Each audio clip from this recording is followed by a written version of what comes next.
of you know that I am vegetarian and Goddess Mother Harisha is vegan. Turha is vegetarian. Many of the people involved with us live wholesome, clean lives in regards to food. But there is no vegan, vegetarian voodoo. It's just nonsense. In receiving many of the initiations, blood is required. Chicken, lamb, goat. So don't be beguiled. Don't be misled. There is no vegan voodoo. And I dare say, even in an attempt to, be lenient, there are certain paths in the pantheons, in the traditions, Ifa, Yoruba, Santeria, Lakomi, Palo, Palomonte, much harder in Palo, but voodoo, which can be plant-based, herbalist-based, inlay, the paths of inlay, azaka, these paths deal with herbage, deal with plants, deal with healing, deal with conjuring based on vegetation. But even in the receiving of these deities, in the receiving of these positions, there's still blood involved. So the whole modern-day propaganda thing about, I'm voodoo, but I'm vegetarian voodoo and this, that, and other, is pure nonsense. And no one is working Legba, Ogu, or any of the warriors without blood. It just is what it is. Allow yourself to believe what you will, but the proof is in the pudding. The proof is in the result-oriented service, and this is why I promote www.king.com/divine+prince, www.liveperson.com/divine-prince, desto.com/the-divine-prince, because we have documented, proven record of results. People can tell you whatever they want. People can make up all kind of stuff. You can be emotionally driven, emotionally led, and understand me. There's no fault in emotion. There's no fault in feelings. Feelings are akin to truths.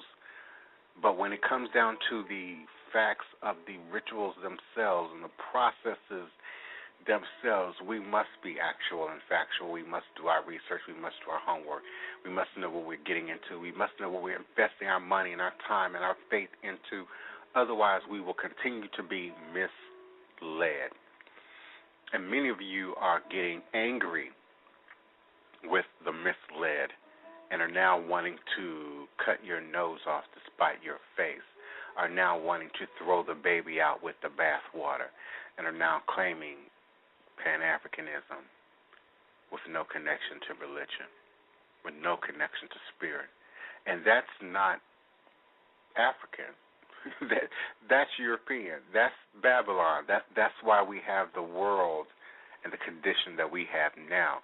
We have a world that has been governed, that has been taken over by a people devoid of real religion, devoid of real spirituality, devoid of any real connection to God. So they are without sympathy, they are without empathy, they are without feeling, they are without caring to your plight, your cause, your dilemma, and that of the planet. So do not be misled, do not be beguiled, do not be fooled. Being spiritual, being religious is akin to being African, and it's indeed akin to being powerful as it relates to the realms of spirit. So in battling forward on this Ogu day, when we are, working with our implements of iron and fire and earth, let us be mindful of our commitment to the processes, Ogu is a master builder, a master constructor, a master creator, if you will. It is said that he cleared the way for civilization, physically, literally, in blood, sweat, and tear, cleared the way. He provided the sacrifice, our sacrifice. When we think of the slave trade and the Mid-Atlantic Passage and the means that carried these powerful religions to the Americas. Listen, if you're offended by that, you're not authentic to these paths. You're not authentic to Voodoo. You're not authentic to Hoodoo. We would not exist without this history, without this understanding. So we cannot deny the Middle Passage and its gateway to bringing these deities and these forces to the New World. And Ogu was there, present in the chain, was there present in the leg irons, was there present in the tools of our torture and our enslavement. But Ogu was still present, blood on iron, root, earth, present.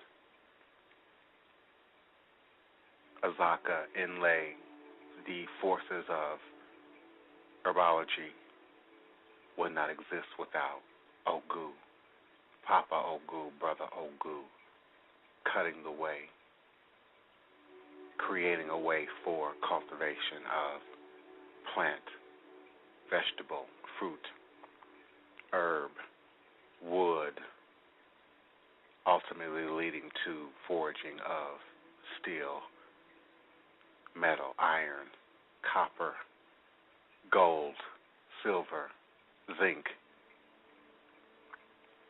So in our honoring Ogu, in our pouring libation 3 times, 3 places, 3 ways, we invoke the power of creative endurance, creative strength. Ogu does not find block, but opportunity to tear down and rebuild, opportunity to reconstruct, opportunity to take raw material, recycled material, and recreate it into something usable, tangible. Ogu is said not to communicate much, save masculine, testosterone-fueled grunts, but is often communicated for by Papa Legba and occasionally 1 or 2 other deities, but more often Legba speaks for Ogu and the forces of Ogu. Some of us acknowledge Ogu in the colors green and black, but many of us acknowledge Ogu in the color red. And in Voodooing, there's many who acknowledge Ogu in the colors of blue and red. Keeping in mind the presence of blood, sweat, and tear in all aspects, in all paths, in all traditions that reverence Ogu. We do not make contact with Ogu and water, being a fire deity. Always iron and rum and gin and vodka, cleaning our pot with steel wool or a strong metal brush, but never water.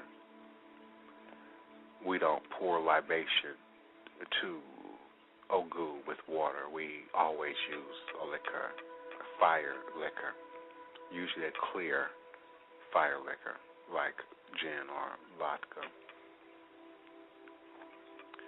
But another great symbol of Ogu, the fire, is the cauldron pot. We have the cauldron pot where we keep the implements, if you will, of Ogu. And in my Pan-African university level study, I've never found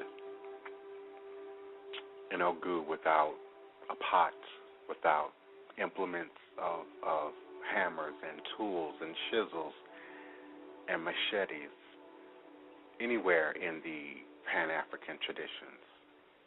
Ifa, Yoruba, Santeria, Lokomi, Palo Monte, Palo Mayombe, Shango, Candomblé, Voodoo, Hoodoo. At least one, if not all, of these implements will be present within the pots, depending on the size of the pots. But you will also find cauldron pots that are simply used to burn. The ultimate representation of Ogu. I saw someone burning one of those little copper bonfire things that you buy at Walmart for $20, $30 in their yard, and they claimed Ogu. But Ogu is represented by iron, wrought iron.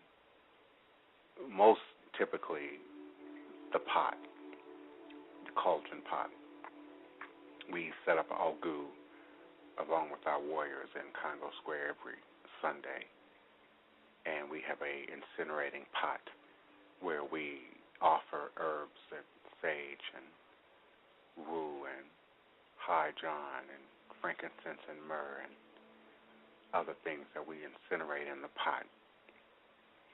Often things that we are seeking to banish away and get rid of will be applied to parchment or other material and then consummated within the pot. So we recognize the pot as a force within itself, another representation of the many powers and faces and manifestations that are Ogu. When we battle, there is no battling without Ogu. No matter your path, there are certain elements that are always present. There'll be other things that might be tweaked a little, but there are certain things that will always be present. The machete, cauldron pot, and the presence and the knowledge of root travels with Ogu. True root workers, true conjuremen have a relationship with Ogu, but also a wealth of information as it relates to herbs. I like to say herbology, plants, vegetables, leaves, grasses, all having, powerful healing as well as nutritional, as well as spiritually edifying and purifying and manifesting properties. They go hand in hand with Ogu. Ogu is also the master of minerals, all minerals. So all stones, all crystals, all gems, all metals really belong to Ogu. But we recognize him and honor him through iron, his favorite being iron, the iron machete and the iron cauldron pot, or caldron as they say in Palo. So if you are seeking the aid of Ogu and you are not prepared, you're not initiated, you're not properly gifted, if you will, with all the necessary implements, please do feel free to know that I am available here with you and for you. I have the power, the authority, the ability to not only bless with Orisha and Lawa, but to crown and offer these as Aja